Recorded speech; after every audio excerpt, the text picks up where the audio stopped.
30 September 1965 sebagai titik balik. Salah satu pertanyaan historis yang terabaikan hingga sekarang adalah apa yang terjadi dengan kelompok-kelompok sipil yang terlibat dalam pembunuhan massal PKI selama periode 1965-1966? Jika pertanyaan ini berhasil dijawab, maka setidaknya akan mengerti siapa yang diuntungkan oleh adanya itu. Tidak hanya itu, pertanyaan tersebut juga akan menggiring kita pada asumsi lain, bahwa kelompok-kelompok sipil yang terlibat dalam aksi tersebut juga adalah korban manipulasi tentara dan tumbal politik rezim Orde Baru yang baru berdiri. Satu hal yang cukup pasti, pasca 1965 adalah berdirinya negara Orde Baru yang telah berhasil menyingkirkan habis semua kekuatan pendukung Soekarno. Dalam hal ini posisi NU cukup dilematis. Sementara pada suatu sisi NU adalah bagian dari skema nasakomnya Soekarno mewakili unsur agama. Pada sisi yang lain, beberapa tokoh NU juga terlibat dari aksi-aksi penggulingan Soekarno di ujung masa kekuasaannya. Mengetahui posisi NU yang lentur seperti itu, Soeharto berhati-hati. Di awal periode kekuasaannya, dia hanya percaya pada 3 penyokong utamanya, tentara, birokrasi, dan Golkar. Bahkan bisa dikatakan, rezim Orde Baru pada periode awal kekuasaannya menunjukkan sikap Islamfobia, selain tentu saja komunis fobia, yang warisannya masih awet hingga sekarang. Partai-partai Islam dibonsai ke dalam wadah Partai Persatuan Pembangunan. Dalam situasi ini, peran politik NU yang pada pemilu 1955 merupakan partai ketiga terbesar dipangkas sedemikian rupa. Pada pemilu 1971 dan 1974, orang-orang NU yang masih membandel dipanggil tentara dan dipaksa untuk mencoblos Golkar. Sayangnya, cerita-cerita kelam pada periode ini belum banyak didokumentasikan. Dengan demikian, NU sebagai sebuah lembaga tidak mendapatkan apa-apa terkait dengan keterlibatannya dalam pembunuhan massal 1965. Banser hanya dijadikan alat tentara. Beberapa cerita yang berkembang menyebutkan bahwa di beberapa daerah, anggota Banser terpaksa ikut aksi pembunuhan massal bersama RPKI karena dipaksa. Kalau tidak melakukan itu, dia akan segera dituduh terlibat pemberontakan PKI.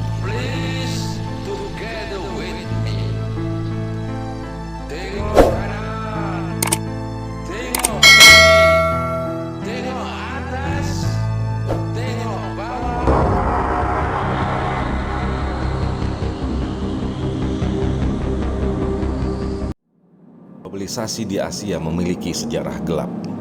Pabrik, bank-bank besar dan hotel mewah di Indonesia dibangun berkat pembunuhan massal 1 juta manusia. Peristiwa yang lebih suka dilupakan oleh Barat. Tapi banyak orang di sini tidak mungkin melupakannya. Belakangan ini, masyarakat mulai mencari kerangka keluarga tercinta mereka yang dibunuh pada masa Jenderal Soeharto berkuasa. Atas bantuan Amerika dan Inggris di pertengahan 1960-an.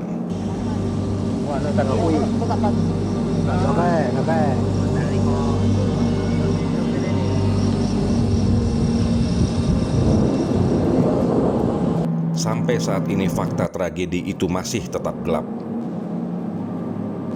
Ini adalah satu-satunya foto yang diketahui mengenai kekejaman itu.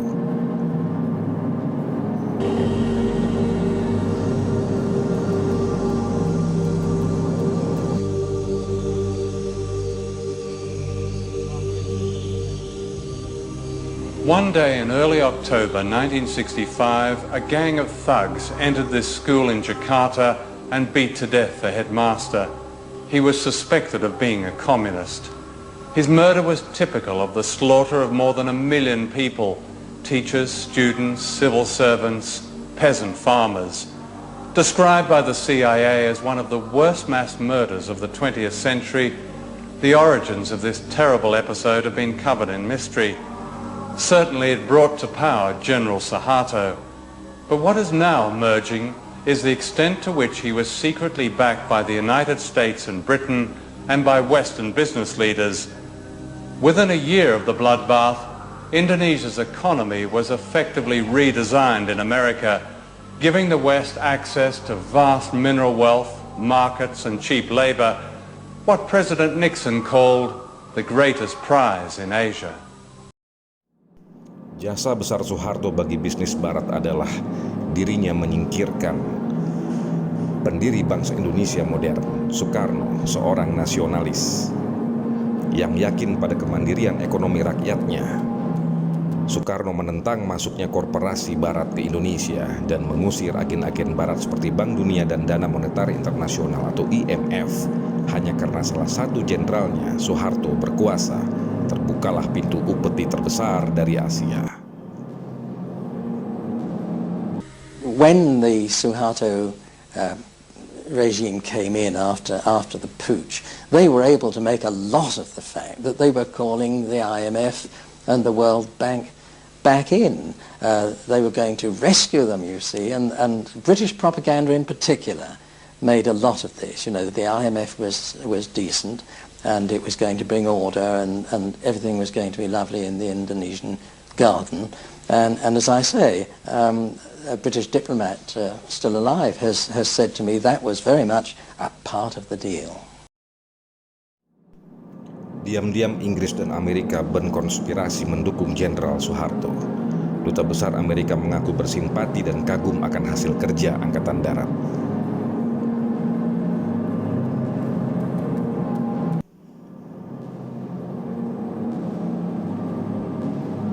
Ribuan orang dikumpulkan. Rahasia-rahasia saat itu diungkapkan oleh para pejabat Amerika pada saat ini. CIA memberikan daftar berisi 5.000 musuh dan pejabat kedutaan memastikan nama-nama itu harus dibunuh. Duta besar Inggris menganjurkan tembakan kecil demi perubahan yang baik. In the first few days, the British sources in particular purported not really to know what was going on. Of course they knew what was happening. I mean, there were bodies being washed up on the lawn of the British consulate in Surabaya. There were bodies floating all over the Malacca Strait and so forth. A man called Hadi Broto, a lieutenant colonel or something, was anxious to take some troops, Indonesian troops, from the east coast of Sumatra, from the northeast coast of Sumatra, to east and central Java, so that they could take part in what we now know was this terrible Holocaust, really. He found a Panamanian ship, and the ship sailed with the troops down the Malacca Strait, escorted by 2 British warships. So the British were directly involved in, as what you describe, as a Holocaust? Well, I would count that some sort of involvement, wouldn't you? Media massa Amerika tidak memberikan tragedi itu sebagai kejahatan kemanusiaan, tapi peristiwa demi keuntungan ekonomi Barat. Majalah Time menyebutnya balas dendam dengan senyuman. Dan berita terbaik Barat selama bertahun-tahun, media lain menggambarkannya sebagai seberkas cahaya redup di Asia. Benih globalisasi ditanam di atas genangan darah. Di tahun 1967, perusahaan Time Life mengadakan sebuah konferensi di Swiss yang merencanakan pengambil alihan bisnis Indonesia. Konferensi ini dihadiri oleh para pebisnis besar dan terkuat di dunia, misalnya David Rockefeller, raksasa kapitalisme Barat diwakili oleh perusahaan minyak, bank, General Motors, British Leyland, ICI, British American Tobacco, Lehman Brothers, American Express, Siemens. Di seberang meja dalam konferensi hadir para pemimpin Indonesia yang dikirim Soeharto. Bagi dunia bisnis Barat, hal ini merupakan awalan yang baik menuju globalisasi.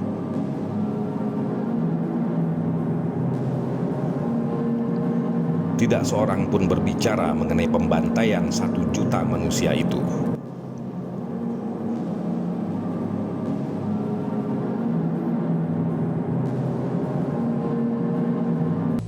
I've never ever heard of a situation like this for any country, where global capital essentially holds a meeting with state and hammers out the conditions of their own entry into the country. The conference went on for 3 days.